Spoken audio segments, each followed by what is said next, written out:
I respect everybody. నేను అసలు ఇదేం పర్సనల్ అటాక్ కాదు, ఏమీ కాదు. నేను జస్ట్ నా గురించి ఫామ్ అవుతున్న ఇన్ఫర్మేషన్ పీపుల్కి చెప్దామని, దట్ ఇలా జరుగుతుంది, ఇది నిజం కాదు, దయచేసి అర్థం చేసుకోమని చెప్పడానికి. అండ్ ఒక సిరీస్ ఆఫ్ ఈవెంట్స్లో చెప్తాను జరిగిన విషయం. ఏమంటే జరిగిన విషయం చాలా అన్ఫార్చునేట్. నేను గత 3 ఏళ్ళుగా ఈ సినిమా థియేటర్లో చూస్తేనే నాకు తెలుస్తుంది. అంటే నేను ఇన్ని కోట్లు పెట్టి అమ్మాం కదా సినిమా, నాకు రెస్పాన్సిబిలిటీ ఉంటుంది. సినిమా ఎలా ఉంది అది థియేటర్లో చూస్తే నా 3 years ఎఫర్ట్, అది జస్ట్ ఒక షో కాదు. నాకు ఎమోషనల్గా అది 3 years ఎఫర్ట్. అసలు ఏమవుతుంది నా future, it's like make or break moment for me. So అలాంటి ఇంపార్టెంట్ పాయింట్లో నేను వెళ్తూ నేను అదే ఆలోచించాను తప్ప నేనేమి ఇర్రెస్పాన్సిబుల్గా గత 20-30 ఏళ్ళుగా నేను అదే థియేటర్కి వెళ్తున్నాను. ఓల్డ్ సినిమాలకి వెళ్ళాను నేను అదే థియేటర్కి. నా సినిమాలు కాకుండా బయట సినిమాలకి వెళ్ళా. ఎప్పుడు ఇలాంటి యాక్సిడెంట్ అవ్వలేదు. అండ్ నేనేదో ఇర్రెస్పాన్సిబుల్గా థియేటర్కి వెళ్ళిపోయాను, పర్మిషన్ లేకుండా వెళ్ళిపోయాను అనేది అబ్సల్యూట్లీ ఫాల్స్ ఇన్ఫర్మేషన్. అలాంటిది ఏమీ లేదు. థియేటర్ వాళ్ళు పర్మిషన్ సార్ట్అవుట్ చేసుకున్నారని చెప్పి మేము అక్కడికి వెళ్ళాం. అక్కడికి వెళ్తే పోలీసులే క్లియర్ చేస్తున్నారు అక్కడ. So it is understood that everything is sorted. నేను వాళ్ళ డైరెక్షన్లోనే వెళ్తున్నాను. అండ్ ఏంటి వాళ్ళు ఒకవేళ నిజంగా పర్మిషన్ లేకపోయి ఉంటే చాలాసార్లు వాళ్ళు వచ్చి చెప్తారు, సార్ మీ పర్మిషన్ లేదంటే మేము రెండింటితో వెళ్ళిపోతాం. వాళ్ళే క్లియర్ చేసి ముందుకు రమ్మంటూ ఉంటే పర్మిషన్ ఉందనుకునే కదా మేము ముందుకు వెళ్తూ ఉంటాం in that flow of things.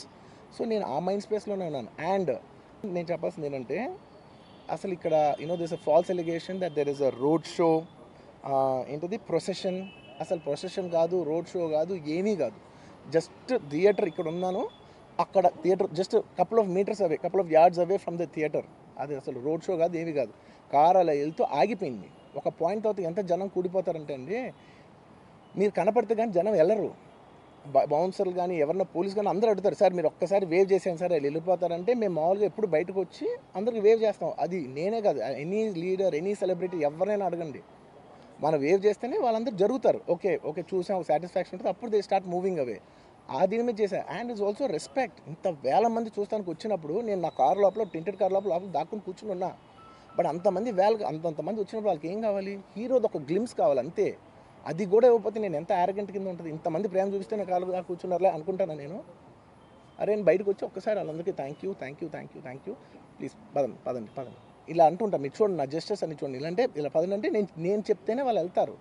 అది పోలీసులు కానీ బౌన్సర్లు కానీ అందరూ, మేనేజ్మెంట్ అందరూ అడుగుతారు, సార్ మీరు చెప్తేనే వింటారు, ఒక్కసారి మీరు చెప్పండి అంటే మేము వచ్చి బయటకు వచ్చి ఇలా వేవ్ చేసి ఇలా అంటే వాళ్ళందరూ జరుగుతూ ఉంటారు. That is how we went in to the theatre. And థియేటర్కి వెళ్ళిన తర్వాత what I wanted to say is that there's a misinterpretation అనుకోండి, మిస్ఇన్ఫర్మేషన్ అనుకోండి, ఫాల్స్ ఇన్ఫర్మేషన్ అనుకోండి, ఏమనుకోండి, it is no road show, it is no procession. Just థియేటర్కి వెళ్తుంటే జనాలు ఎక్కువ బయటకు వస్తే జస్ట్ అలా వేవ్ చేసి మళ్ళీ లోపలికి వెళ్ళిపోయి మళ్ళీ థియేటర్ లోపలికి వెళ్ళిపోయాం.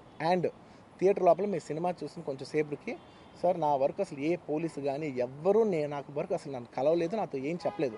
నాకు చెప్పిందల్లా అది పైగా మా మేనేజ్మెంట్ సైడ్ నుంచి వాళ్ళు మా వాళ్ళు వచ్చి చెప్పింది ఏంటంటే, సార్ బయట ఓవర్ క్రౌడ్ అవుతుంది, మీరు దయచేసి వెళ్ళిపోండి అని చెప్పారు. వాళ్ళ పోలీసు వాళ్ళందరూ బయట చాలామందికి ప్రాబ్లం అవుతుంది, సార్ ఓవర్ క్రౌడ్ అవుతుంది, మీరు వెళ్ళిపోండి అంటే నేను వెళ్ళిపోయా. సినిమా స్టార్ట్ అయిన కొంచెంసేపు నేను వెళ్ళిపోయా. నేను మా వైఫ్ అందరూ మేము బయటకు వచ్చాము అంతే. నాకు అసలు ఆ తర్వాత నెక్స్ట్ డే నాకు తెలిసింది, ఒక లేడీ ఇలా ఉందంట, కళ్ళు తిరిగి పడిపోయిందంట, ఆ తర్వాత ఆవిడ పాపం చనిపోయిందంట, ఇలా ఒక కిడ్ ఉన్నాడు అంటే నేను షాక్లో గురయ్యా. అంటే నాకు తెలియదు అసలు, నెక్స్ట్ డే వరకు నాకు అసలు తెలియదు. I had no idea. ఎందుకంటే నేను నా పిల్లోనే పక్కన పెట్టుకున్నా, నా వైఫ్, నా కొడుకు, నా కూతురు థియేటర్లోనే ఉన్నారు. నాకు తెలీదు. నిజంగా అలా జరుగుంటే, నాకు తెలుసుంటే నేను వాళ్ళు తీసుకుని వెళ్ళిపోతాను కదా, మినిమం కదా. ఎవరైనా వాళ్ళ పిల్లలు వాళ్ళు తీసుకుని వెళ్ళిపోతారు కదా. నాకు తెలియని కూడా తెలియదు. సరే పిల్లలు వాళ్ళు చూసుకుంటారు, మనం వెళ్ళిపోతే క్రౌడ్ క్లియర్ అయిపోతే, ప్రాబ్లమ్ సాల్వ్ అయిపోతే నేను వదిలేసి వెళ్ళిపోయా. అలాంటిది నాకు తెలిసి కూడా నేను సినిమా చూస్తూ ఉన్నాను, ఇలాంటి ఫాల్స్ అలిగేషన్స్ వస్తే చాలా బాధ వేస్తుంది. పిల్లలు ఉన్నారు సార్, పిల్లలు వదిలేసి వెళ్ళిపోతాను నేను. నాకు నా పిల్లలు అంటే ఎంత ఇష్టం తెలుసు, ఎవరైనా ఉంటారు కదా, తీసుకుని వెళ్ళిపోతారు కదా. అలాంటి నాకు క్లూ కూడా లేదు. నేను ఇంటికి వెళ్ళిపోయిన తర్వాత నేను వెళ్ళిపోయిన నెక్స్ట్ డే నాకు మార్నింగ్ తెలిసి ఇలా చనిపోయారంటే షాక్ అయ్యాను నేను. షాక్ అయ్యి ఇమీడియట్గా నేను బాస్కు ఫోన్ చేశాను, మా బన్నీవాస్కి ఫోన్ చేసి, బాస్కు ఇమీడియట్గా హాస్పిటల్కి వెళ్ళి వాళ్ళ కలువు, నేను వస్తానంటే సార్ నేను మొత్తం అక్కడ వెళ్ళి సెట్ చేసి వస్తాను, వాళ్ళందరూ ఎమోషనల్గా ఎలా ఉన్నారు ఏంటో మనం ఫస్ట్ చెక్ చేసుకున్న తర్వాత మీరు దిగాలి, ఒక నిమిషం ఆగండి సార్. వెళ్ళిపోయి తర్వాత వాసు నేను వస్తానంటే, సార్ మీరు రావద్దు ప్లీజ్, దయచేసి మీరు హాస్పిటల్ రావద్దు, ఇక్కడికి గందరగోళం అయిపోద్ది, నిన్న నైట్ మీరు థియేటర్కి వెళ్ళారు, ఇష్యూ అయింది, చాలా ప్రాబ్లం అయింది, ఇప్పుడు మీరు హాస్పిటల్కి వచ్చి మళ్ళీ ప్రాబ్లం అయితే మాత్రం సార్ చాలా ప్రాబ్లం అవుతుంది సార్, నేనే కొంచెం వాళ్ళ రిచువల్స్ అవన్నీ అయిపోయిన తర్వాత మీ దగ్గర తీసుకొస్తానని చెప్పాడు. ఓకే అని వెయిట్ చేసేసరికి ఇమీడియట్గా ఏం చెప్పారు, సార్ ఏమనుకోవద్దు, వాళ్ళు మీ మీద కేసు ఫైల్ చేశారు, ఇప్పుడు మీరు వాళ్ళు కలవడానికి లేదంటే నేను మా లీగల్ టీం అదేం పర్లేదు వాసు నేను వచ్చేస్తాను. నేను కొంచెం మూర్ఖంగా మాట్లాడుతుంటే సార్ మా లీగల్ టీం చాలా స్ట్రిక్ట్గా చెప్పింది, sir they filed the case on you, మీరు ఇప్పుడు వెళ్తే legally it is not right thing to do, please don't go అని చెప్తే అప్పుడు ఆగాల్సి వచ్చింది.